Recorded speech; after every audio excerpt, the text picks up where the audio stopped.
Running commentary, album reviews. We are revisiting classic albums. We listen from start to finish. The Human League, Dare. Dare opens with The Things That Dreams Are Made Of, which is a classic sing-along track from the band. Johnny, Joey, Dee Dee, Good Times, New York, Ice Cream, TV, Travel, Good Times. Absolutely. These are great times, and the Human League timestamp a period of our life, which this song is just an absolute quintessential Human League song, and is perfect to open the album with. Open Your Heart is the third single from the album. A really excellent ballad with lots of excellent synth things happening. I just love the lyrics to this. I feel like it's sung in earnest, and I really enjoy every moment of Open Your Heart. The sound of the crowd is this, again, very sort of, the beat here it's the beat of the Human League, which is just so like incessant and unrelenting and almost military style, and it's like very, very percussive.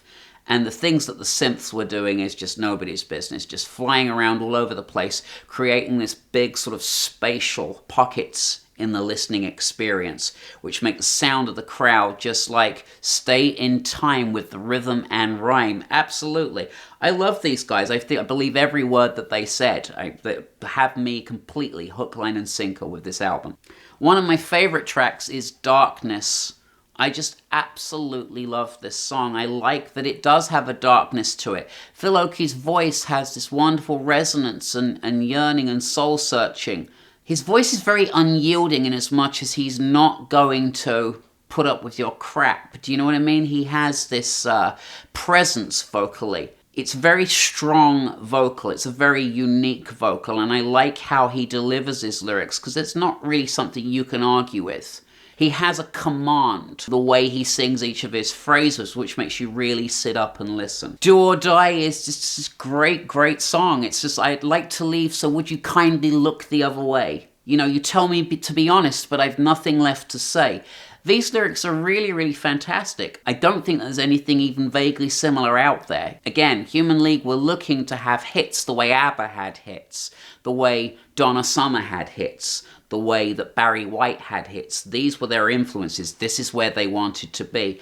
And all of the material reflects that yearning, but in their own individual style, which I think is just so great that it goes through the filter of these other artists and comes out still completely uniquely them. That is not something that's easily achieved. So often when people are derivative or channeling their influences, that influence is immediately transparent to the listener, which sometimes works in their favor and other times doesn't. But with the Human League, it's not like that. It's they channel their favorite artists, but still come out with a unique sound. Get Carter is a very, very short instrumental phrase, high-pitched synth. Get Carter, I believe, is a 60s TV show. The way they inhabit pop culture was very unique to them, and this, I feel, was what carried the old Human League over to the new Human League, was things like Get Carter and I Am the Law, which is a reference to Judge Dredd. This is very what the old Human League would have done, and it was a nod, and you're thinking that probably Adrian Wright had a lot to do with this.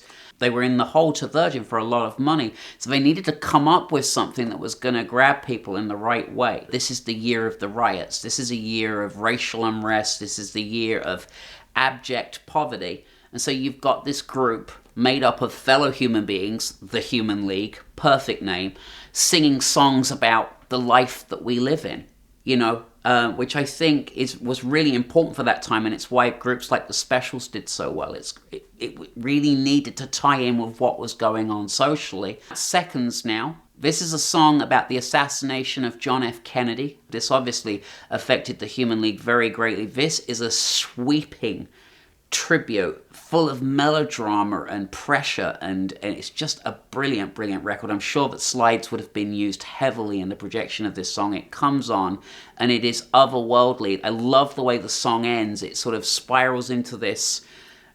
The keyboards are just going all over the place. It's just a brilliant, brilliant, brilliant record. It should have been a single, really. I wish that they'd released it as a single. I think that the audience at that time would have made it a hit, but Seconds to me is probably the second best track on this album.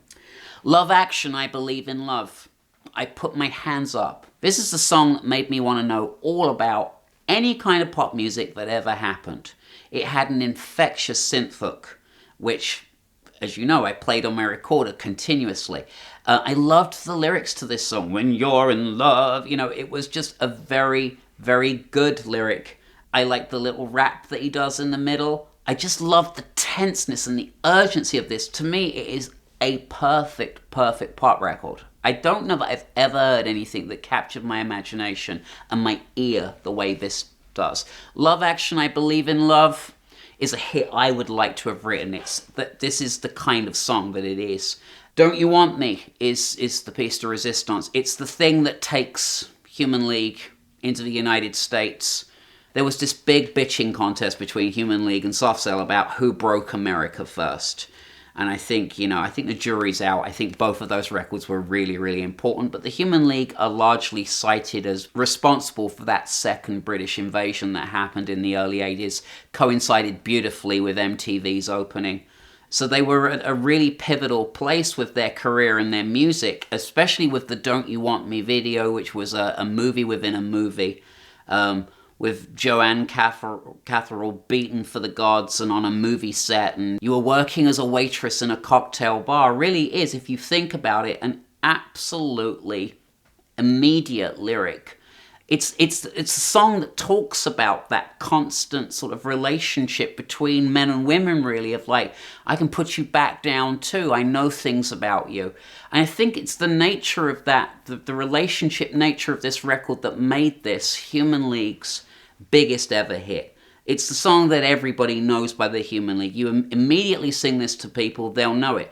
Now, what's the difference between Don't You Want Me and Come a Chameleon? They're both massive hits. Don't You Want Me stayed at #1 for 5 weeks in 1981.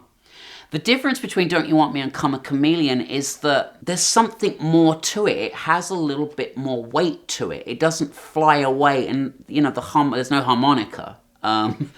You get my point. It's one of these things where the lyrics were just brilliant. Now, Philip Oakey did not like this song. When he got back the night after they were working on Don't You Want Me, he hated what they'd done with the guitars. Joe Callis was no fan of the synthesizing. You're taking a real guitarist like Joe Callis, who'd been in the Rosillos before, and he's a guitar player. The last thing a guitar player wants is for their instrument to go through a digital board. But they needed a great guitar player. He was that, but it kind of made being a band member in the Human League a little difficult because you never really got to cut loose. Ian Burden on bass, sure, that worked beautifully. You had Adrian Wright on the keyboards and the slides and doing the visual aspects, with Phil, Suzanne, and Joanne taking care of the vocals. This is the album that I will give 100%. I believe in love, I believe in the Human League. If you'd like to subscribe to the channel, recommend it to friends, post comments. Also, if you have an album that you'd like to hear reviewed, we welcome your requests.